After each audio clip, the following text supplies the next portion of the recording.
Le mec s'est fait piéger par une offre d'emploi bidon en Thaïlande. À peine descendu de l'avion, il tombe sur l'horreur. Les commerces ferment leurs portes les uns après les autres. Des centaines de voyous armés se rapprochent. Ils se retournent de l'autre côté, c'est les forces spéciales. Le problème c'est qu'il est pile au milieu des deux camps. Les voyous attaquent en premier. Un type lance un cocktail Molotov.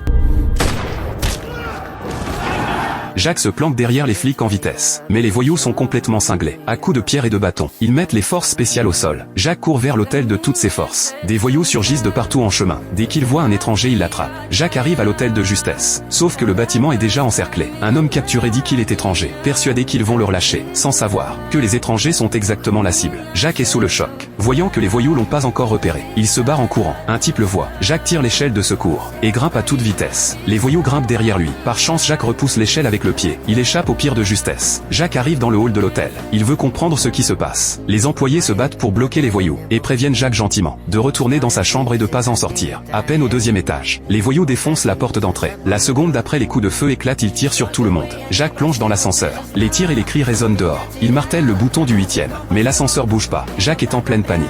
Il faut la carte magnétique pour le faire marcher. Une fois les portes fermées, Jacques respire enfin un peu. De retour dans la chambre, sa femme est en maillot de bain, prête à emmener les deux filles à la piscine. Jacques la tire vers la fenêtre et lui raconte tout. C'est là qu'il remarque que l'aîné est pas là. La petite dit à sa mère que sa grande sœur est partie à la piscine toute seule. Jacques panique complètement. Il dit à sa femme de bien verrouiller la porte et fonce vers la piscine au 4e. Sauf que les voyous sont déjà montés et fouillent les chambres une par une. Jacques prend l'escalier de secours. En arrivant au 4e, il entend du bruit du côté de la piscine. Il traverse les cuisines de l'hôtel en vitesse et arrive au bassin. Par chance, sa fille est sous l'eau. Les voyous l'ont pas vu. Au moment où Jacques la tire hors de l'eau, un voyou les repère. Jacques coince la porte avec une bouée et fuit avec sa fille dans les bras. Les voyous défoncent la vitre très vite. Les deux sont déjà dans la cage d'escalier. Les voyous les collent de près. Un autre surgit devant eux. Par chance, un homme au grand cœur intervient et dit à Jacques de monter sur le toit. De l'autre côté, la femme entend du bruit derrière la porte. Elle fait cacher la petite dans la salle de bain, puis s'approche doucement pour regarder. Les voyous massacrent les clients de la chambre d'en face. La prochaine, c'est la leur. La femme est terrifiée. Au pire moment, la poignée tourne. Elle ose pas faire un bruit. Elle bloque la porte avec son corps. Par chance, les voyous frappent quelques coups et s'en vont. La femme pousse le canapé contre la porte. Très vite, la voix de Jacques résonne dehors. Elle ose enfin ouvrir.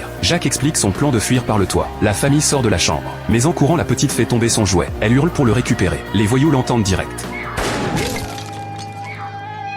Par chance, ils visent comme des pieds. La famille s'en sort de justesse.